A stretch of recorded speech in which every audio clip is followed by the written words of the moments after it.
नमस्कार, स्वागत है आपका डॉक्टर साहिब में और मैं हूं आपके साथ सौम्या राठी। इस वक्त मेरे साथ बैठे हैं डॉक्टर राजीव रंजन, जिन्हें आप पहले भी कई बार हमारे चैनल पर देख चुके हैं। डॉक्टर साहब न केवल बिहार के बल्कि देश भर के सबसे जाने माने, सबसे ट्रस्टेड फिजिशियंस में से एक हैं।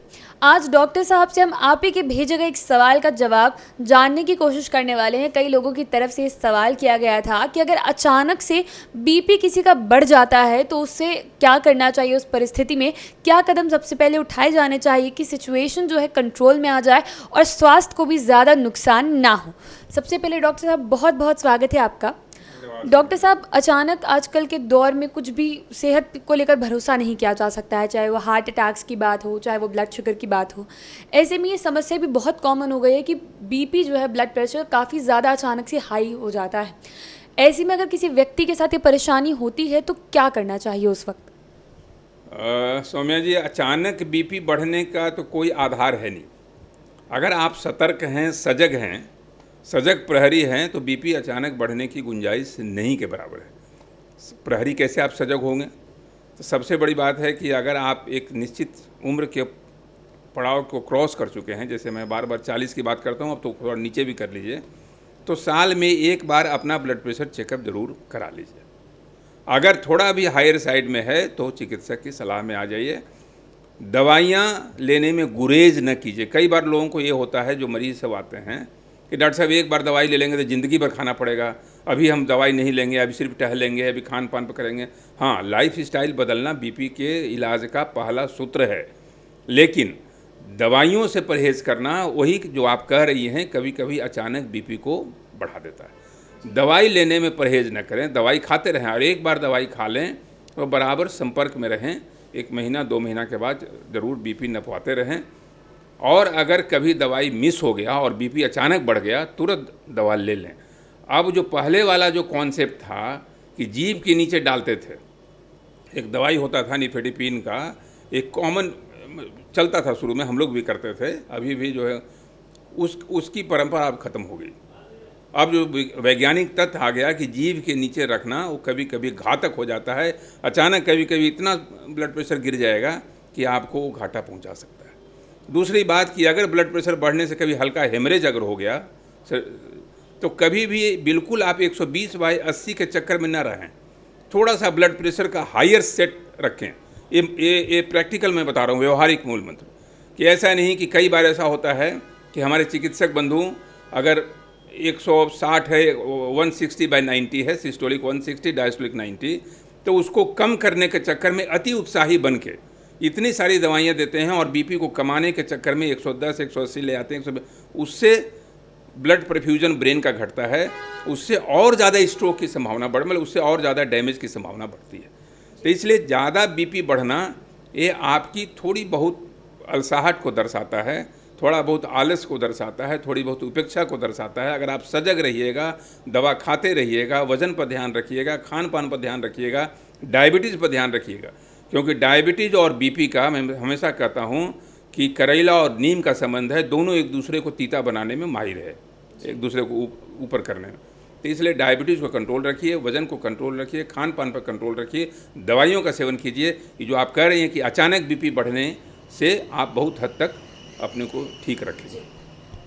डॉक्टर साहब, मान लेते हैं कि कोई आदमी जो है रेगुलर अपनी दवाइयाँ भी ले रहा है, किसी एक दिन गलती से मिस हो गई, वैसे केस में अगर अचानक बीपी शॉर्ट हो जाता है, उस परिस्थिति में आ गए हैं, बीपी बढ़ चुका है, तब क्या करना चाहिए? अगर सिर्फ बीपी बढ़ा है और उसका कोई कॉम्प्लिकेशन नहीं हुआ, यानी कोई ब्रेन पर, बीपी का सबसे ख़राब असर वो स्ट्रोक होता है, जो हम लोग कहते हैं कि वो तुरंत ही कहीं न कहीं लकवा मार दिया, कहीं हेमरेज हो गया, वो अगर नहीं है तो तुरंत जैसे ही आपने मिस किया है, तो जैसे ही बीपी बढ़ने के तुरंत आप दवा ले लीजिए।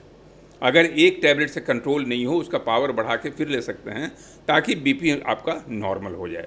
अगर आपको कुछ न्यूरोलॉजिकल सिम्टम आ गया, कहीं हाथ पैर में झुंझुनी भी अगर हो रही है, थोड़ा वीकनेस हो रहा है, तो उसमें देर न करें। मैं आपके चैनल के माध्यम से बताना चाहता हूँ कि विंडो पीरियड इसमें बहुत इंपॉर्टेंट होता है। शुरू के 2 घंटे काफ़ी अहम होते हैं और 6 घंटे तो बिल्कुल ज़्यादा होते हैं। उस पीरियड में अगर वो दवा आती है जो वेन में डाल दिया जाए, जिससे क्लॉट ख़त्म होता है, तो अर्जेंट जा कर के किसी ऐसे फैसिलिटी में जहाँ न्यूरोसर्जन न्यूरोलॉजिस्ट हैं वहाँ वो दवा, कई बार ऐसा होता है कि लोग डॉक्टर से बीपी का इलाज कराने के चक्कर में ये जो विंडो पीरियड है 6 घंटा वाला पीरियड एक ख़त्म कर देते हैं और बाद में वो जो डैमेज रह जाता है उसकी भरपाई नहीं हो पाती है।